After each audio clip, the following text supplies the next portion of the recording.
Most people buying a .357 Magnum right now are spending their money on the wrong gun. Not because these are bad revolvers. Every single one on this table is excellent. But because they're picking based on name recognition or internet hype, instead of what they actually need the gun to do. The .357 Mag is the most versatile revolver cartridge ever made.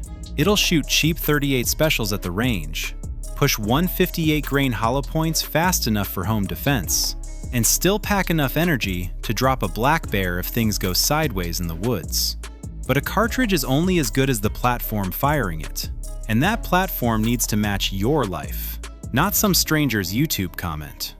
So here are the 10 best .357 Magnum revolvers ever produced, ranked by real-world value for the money, and what they actually do better than everything else.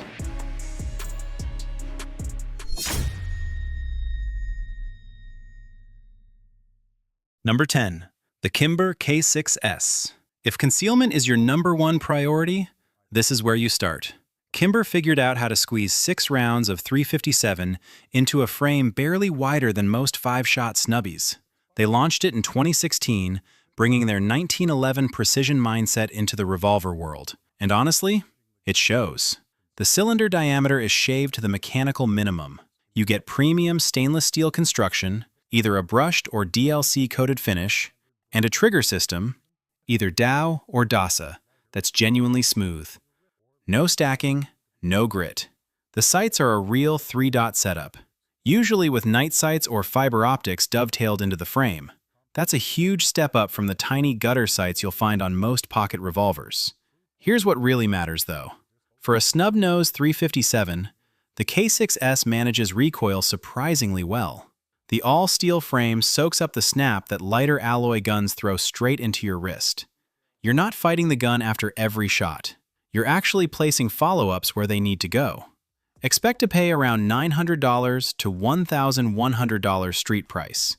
MSRP sits right around $1,000 for standard models. Number 9. The Manurhin MR73. This is the revolver for the person who thinks a gun should outlive them. And probably their grandchildren, too. The MR73 exists because the French Elite Counterterrorism Unit, GIGN, was destroying standard service revolvers during daily training. We're talking 100 full-power Magnum rounds every single day. Smith Wesson K-frames couldn't handle that pace. So GIGN went to Manurhin and said, "Build us something that won't quit."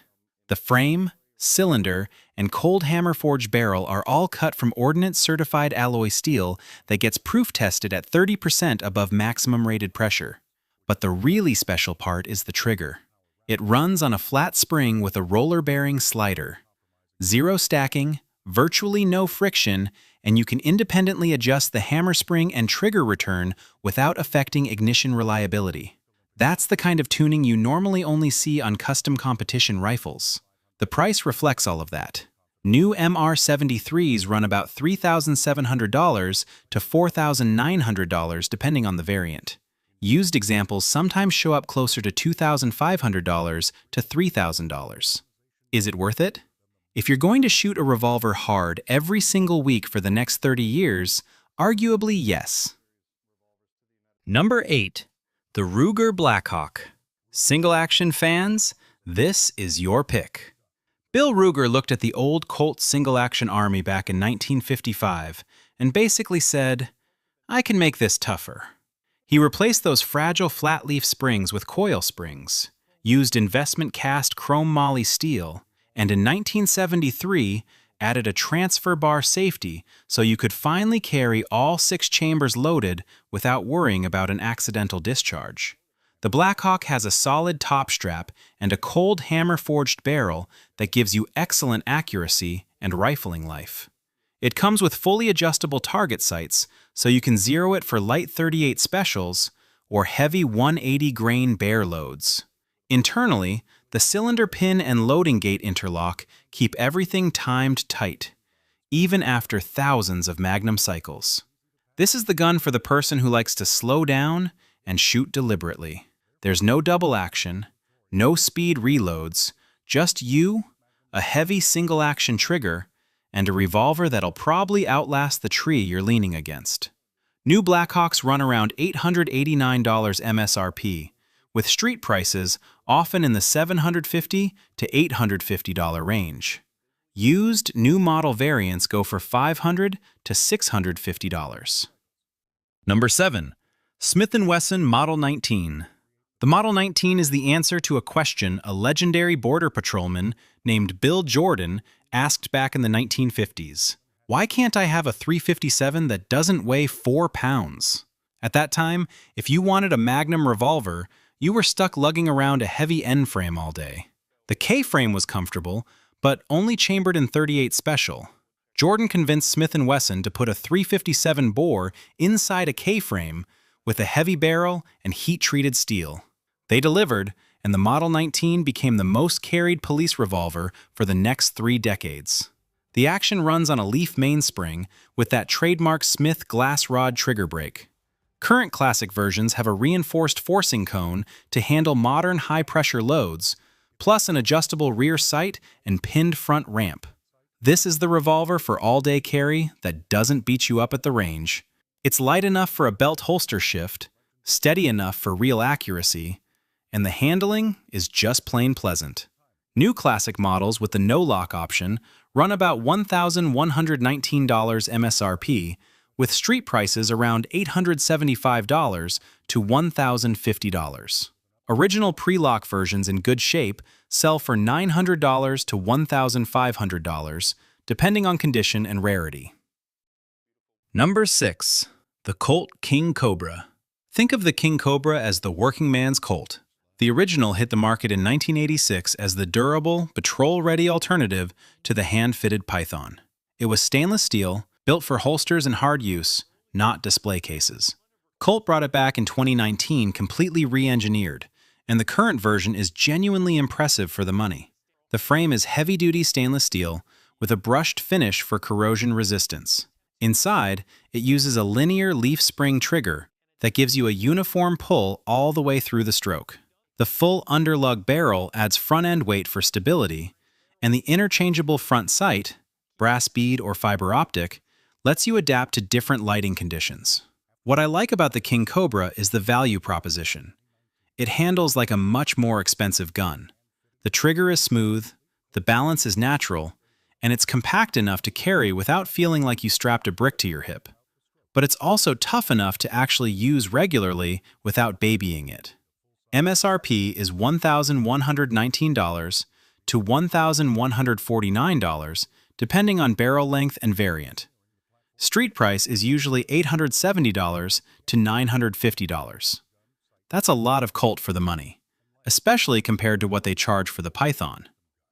Now let me ask you something real quick. If you had to pick just one revolver off this list, and it was the only .357 you could ever own, carry, hunt, home defense, everything, which way are you leaning so far? Drop it in the comments because I'm curious. Number 5. The Ruger Security 6. This one you can't buy new anymore, and that's a shame. The Security 6 came out in the early 1970s when Ruger wanted to steal market share from Smith & Wesson in the law enforcement world. They did something pretty radical. They ditched the side plate entirely. The frame is one solid piece. No screws that can rattle loose, no weak points to flex under pressure. The entire trigger group drops out as a single module for cleaning. The frame is investment cast chrome moly or stainless steel, and it has a transfer bar safety, so it's drop safe with a full cylinder. Sights are fully adjustable rear with a pinned front ramp. For the shooter who wants a simple, proven .357 without any extras they don't need, the Security 6 is hard to beat. It's just a solid, honest tool. The kind of revolver that'll sit in a nightstand for 20 years and go bang every single time you pull the trigger. Since they're discontinued, you're looking at the used market. Expect to pay around $500 to $700, depending on condition and finish. At that price point, it might be the best value on this entire list. Number 4. Smith & Wesson Model 686. The 686 is what Smith & Wesson built after they realized K-frames couldn't take a steady Magnum diet long-term. The L frame arrived in 1981 with a bigger forcing cone, a beefier frame, and a full underlug barrel. The 686 was the stainless steel version, and it immediately became the go-to revolver for people who wanted to shoot magnums all day without worrying about long-term wear. High-grade stainless steel means you don't have to stress about humidity, rain, or sweat. The full-length underlug puts weight at the muzzle exactly where it kills recoil. And the Smith & Wesson leaf spring action gives you a double-action pull that's smooth and predictable, plus a single-action brake that most people consider the best in the business. If I had to recommend one revolver for someone who's never owned a 357 before, the 686 would be at the top of the short list. It does everything well: home defense, range days, hunting, competition. It just works. And it works the same way on round 1000 as it does on round 1. Standard 686 Plus models start at $1,039 MSRP for 7-shot versions. Street price lands around $930 to $1,000. The Deluxe and 357 Magnum series run about $1,059. Number 3. Smith & Wesson Model 27. You're looking at the gun that started it all. The Model 27 is a direct descendant of the registered Magnum, literally the first firearm ever chambered for the 357 Magnum cartridge. When it launched in 1935, during the height of the gangster era, it was a custom order-only piece. Buyers picked their barrel length, grip style, even their hammer shape. Built on the big end frame from forged carbon steel, it has serious mass for soaking up recoil. The checkered top strap and barrel rib cut glare. The action runs on a leaf mainspring, delivering that classic Smith trigger. Current classic models keep the traditional grip geometry, high polish bluing, and add a modern internal safety lock. The Model 27 is for the person who wants to own a piece of firearms history that still performs. It's not the most practical choice for daily carry. It's heavy and big. But for range shooting, collecting, and the pure satisfaction of firing the original 357 platform, nothing else touches it. MSRP is $1,249 for the 4-inch barrel and $1,299 for the 6.5-inch. Those prices have gone up. The S&W Classics line isn't cheap anymore. Number 2. The Colt Python. The Python is probably the most famous revolver name on the planet. It showed up in 1955, earned a reputation for the smoothest factory trigger action anyone had ever felt, and that royal blue finish became the stuff of legend. Original production stopped in 2005, but Colt brought it back in 2020 with a complete redesign. 30% more stainless steel in the frame, a simplified leaf spring trigger, and modern manufacturing tolerances. The full-length underlug and ventilated rib are unmistakable. The frame and barrel are forged stainless steel. The front sight is user-replaceable, and the recessed target crown protects the rifling for long-term accuracy. The new trigger doesn't stack. It's just smooth all the way through. Here's my honest take on the Python. It shoots beautifully. The balance, the trigger, the way it sits in your hand, all fantastic. But you are paying a premium for the name. At $1,699 MSRP for polished stainless or blued versions, and $1,499 for matte blued, you're spending significantly more than the 686 for a gun that does the same job. The round butt versions hit $1,699, and the new two-tone variant pushes $1,749. Is it worth it? That depends on how much the Python mystique means to you. If you want the best shooting 357 for the money, this isn't it. If you want the best feeling 357 regardless of price, it might be. Number 1. The Ruger GP100. And here's where I'll probably catch some heat. The GP100 isn't the prettiest revolver on this list. It's not the smoothest out of the box. It doesn't have the heritage of the Model 27 or the glamour of the Python. But if I could only own one 357 Magnum for the rest of my life, this is the one I'd grab. Ruger introduced it in 1985 to replace the Security 6, and they overbuilt it on purpose. The frame is a solid piece of investment cast 410 stainless or alloy steel. No side plate, no weak points. The triple locking cylinder uses a lever on the crane, plus the ejector rod and the rear lockup to keep everything aligned under pressure. The grip peg design means you can swap grips without being limited by a metal grip frame. And the whole thing breaks down into 3 major modules with almost no tools. The GP100 eats the worst ammunition you can feed it and asks for more. Hot loads, cheap range ammo, full power magnums, it doesn't care. The transfer bar safety makes it completely drop safe. And Ruger keeps expanding the line.